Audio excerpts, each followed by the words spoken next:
If you want to understand why your brakes might suck and how you can improve them, or begin some basic engineering calculations relating to your brake system, then stick around. Okay, so let's start with the user interface. Now, the user interface is essentially this lever. At this point, I apply a force to the lever, which is transmitted via the lever to the piston. The piston is inside the master cylinder. This is what everyone is talking about when they say the master cylinder. This is a cylinder with a piston inside. You'll see at the top we have a reservoir. This reservoir is connected to the master cylinder after the piston. This allows the fluid to pass from the reservoir into the system, and it's why we want to ensure there is enough fluid that we prevent air from passing in. The reason for this is there is a benefit we have from having a hydraulic system. Fluids are essentially incompressible, so as we apply a force through here, we generate a pressure within the system. So long as it's all fluid, that pressure is essentially consistent throughout to where it's being delivered to, where it's being transmitted to. It's very efficient to get a direct relationship between this point and the point of the brake caliper. If we introduce air, air is compressible, so it acts as a sponge, hence why we have a spongy feeling brake. If you have air in the system, we want to bleed the air from the system. Essentially means we're slowly pushing the air out. Now, now we'll see there is a hole in the banjo here. This is a banjo fitting if you're not familiar. The fluid is pushed through this banjo fitting into the hose.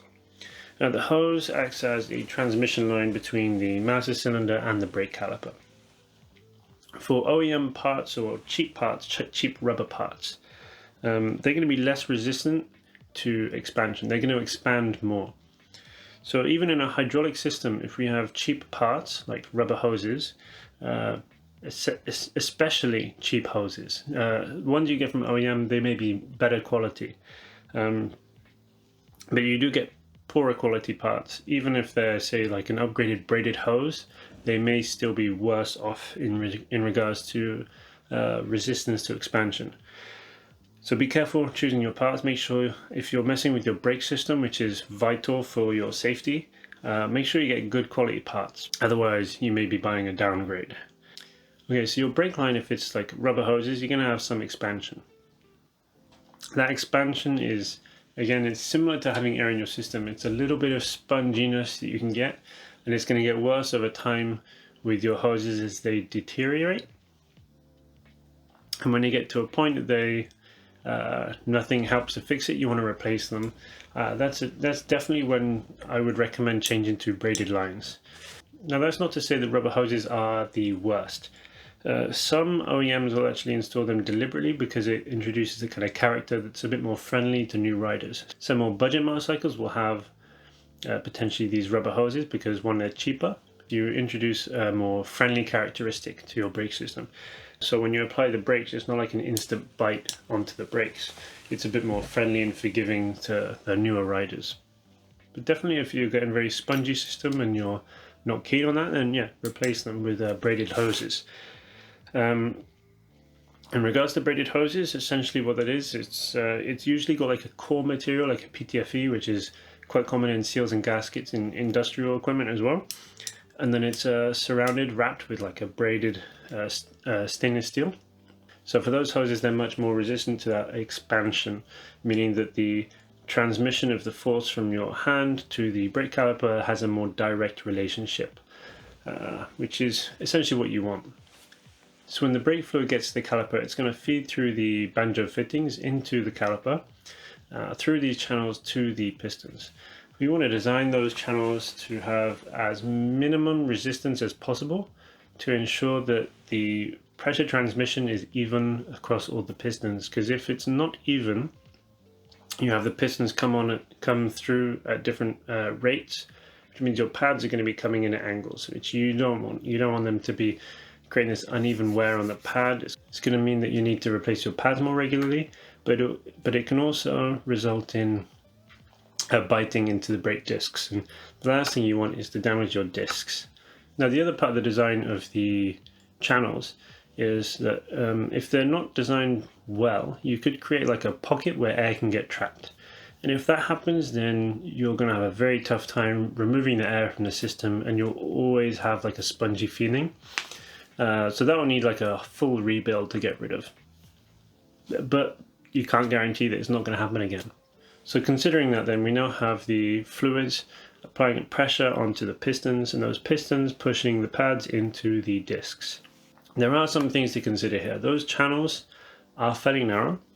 The reason we want to change our brake fluid regularly is because with age, the fluid will start to gum up. There'll be sediment in the system. There'll be bits of rust getting in. Eventually, that can kind of clog up these channels, and that can start to prevent the pads from moving smoothly. But also, where the pads are, there are seals to make sure that this is all pressurized and the fluid isn't leaking out. And since they're moving, it means that there's a small amount of clearance. We can get stuff in between the pots in the caliper, and that can gum up. It can solidify, and the pads will stop being able to move. So if that happens and your pistons aren't moving, of course you're not going to have very good brakes. You're going to need to pull your calipers off and go for a full rebuild, which ideally you don't want to happen. So this is why we want to perform maintenance regularly, changing our fluid, changing our pads when we need to, giving them a clean. Because when we perform maintenance on our brake system, it's not to fix a problem that's occurring, it's preventative maintenance. So if you do your maintenance every 6 months and you start thinking, I didn't need to do it so frequently, so I'm going to stop doing it, that's introducing risk. We don't want to be doing our maintenance because something's failed, especially for something like our brake system. We want to be performing preventative maintenance to ensure that it doesn't fail. So that's one point I want to hit on. And also, don't cheap out on your brake system. It's critical for your safety. Okay, so for the transmission of forces, we apply a force through the lever. That force is multiplied by the leverage. It applies a force onto the piston. There is an area, surface area of the piston, then helps to generate the pressure in our hydraulic fluid, or our hydraulic system. So we have the equation here. Now this pressure is transmitted through the hose. We may have some loss from the expansion of the volume of space as the hose expands. So down at the calipers now, we have the pressure transmission through the fluid to the brake caliper. Now, taking the original equation, and we reuse that now, but we reapply it to our to the caliper pistons. Our area is now the total area of all of the pistons, and the pressure remains the same as what it was from the original equation. Now we get a much larger force, which is our brake force. Now the brake force is applied at a distance from the center of the wheel, and that creates a brake torque. And that's going to relate directly to many of the dynamic topics that we talk about on this channel. If you're interested in the dynamics, then please check out some of my other videos up here. So what's important here is if a motorcycle is traveling at a velocity, let's say we have a 300 kilogram motorcycle is traveling at 70 miles per hour, and we want to stop within 50 meters. We want to remove the kinetic energy of that motorcycle. We'll work through some equations here as we go. In order to stop this motorcycle, we want to remove this kinetic energy, or reduce this kinetic energy. And we're going to do that by using the friction of our brake system, created between our brake pads and the brake discs. So by friction, we're generating heat, and that's going to relate directly to the energy that we're going to remove from the motorcycle. So for friction force, we have force times the coefficient of friction of our materials. So force times distance is our work done. So we need our force times distance to equal the kinetic energy. We want to stop within 50 meters, which means how much force do we need to put in over that 50 meters to remove the kinetic energy. Now this again is going to come back to our dynamic topics, because it's the limiting factor here is our tires, the traction between the tires and the ground. And this is heavily affected by the geometry of the motorcycle and the weight distribution, the suspension setup. All these things factor into the traction at the front wheel. Now, if you've learned anything or appreciate what I do on this channel, then please leave a like and subscribe if you want to see more. So we know how much force we need to put in, but if we consider the amount of energy we need to take out, we can also consider the temperature rise of our brake components. Quick change of lighting since you've had to reshoot this later on at night. So we have a motorcycle traveling down the road. It weighs 300 kilos including the rider. Traveling at 70 miles per hour, and we want to stop within 50 meters. This motorcycle has a kinetic energy from its movement, its mass and its movement. In order to stop, we need to remove or reduce that kinetic energy. In this case, we're going to reduce that with the friction generated by the brakes, and this is the work done. No system is perfect, so what we're going to assume is the amount of energy that we convert from kinetic energy to the heat energy generated by the brakes is there's a portion that's lost to surrounding components. So the brakes are going to absorb about 80% of the heat. Since we're going to have, say, 2 brake discs, one on either side, we then split that total energy between each disc. So we got 40% to the left, 40% to the right disc. Now we're focusing just on the discs because between the materials for stainless steel discs to the, say, sinter brake pads, the thermal conductivity is significantly higher for the brake disc, so we're going to see a lot more heat energy be absorbed by the disc than the brake pads themselves.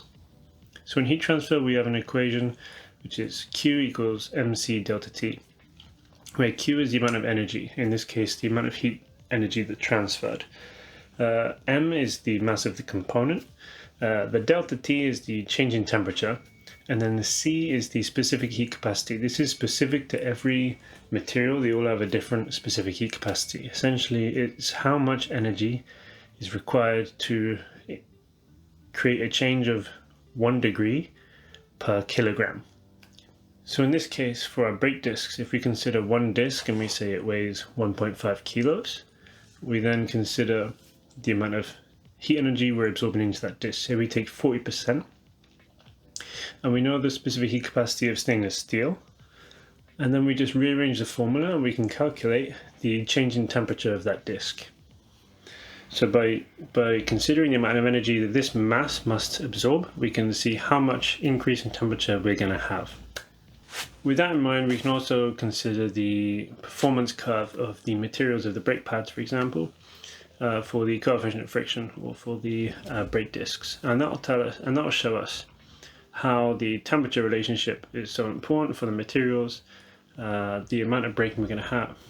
And this is critical. This is where we start to come into the design of the brake pads for the surface area that's in contact, and also to allow airflow through the pads to help increase the cooling, because we want to try and maintain the temperature of the materials within a certain range. If we can find a curve, if I can find a curve, I'll put it up here, but we should have a performance curve of brake pads by temperature. So usually they're going to be very poor under cold conditions. They're going to perform much better as they get warmer, and then they're going to drop off again as they get too hot. As they get too hot, they're going to start to glaze. So a kind of glazed, glassy surface. So a glassy surface is going to be much smoother, less rough, much smaller coefficient of friction. So it's going to be very poor for brake performance. Hence why we get all these different designs to help encourage airflow into our brake system or the brake caliper to help maintain optimum temperatures. Okay, so I think we're going to leave it here for now. Some of these other topics that I've kind of hinted at, you'll find in some maybe future videos, especially on the dynamic side of things. If you're interested in dynamics or 3D design, you'll find those on my channel as well. So for this video, I hope that this cleared up any misunderstandings you may have had for the brake system. I hope that you have gained an extra appreciation for maintenance and the quality of parts in your brake system. Now for this video, we didn't touch on ABS systems. We kept it very basic, old school. ABS systems introduce a bit more complexity to the system, but we can definitely come on to that in a later video. But as always, thank you for sticking around, and I'll see you in the next one.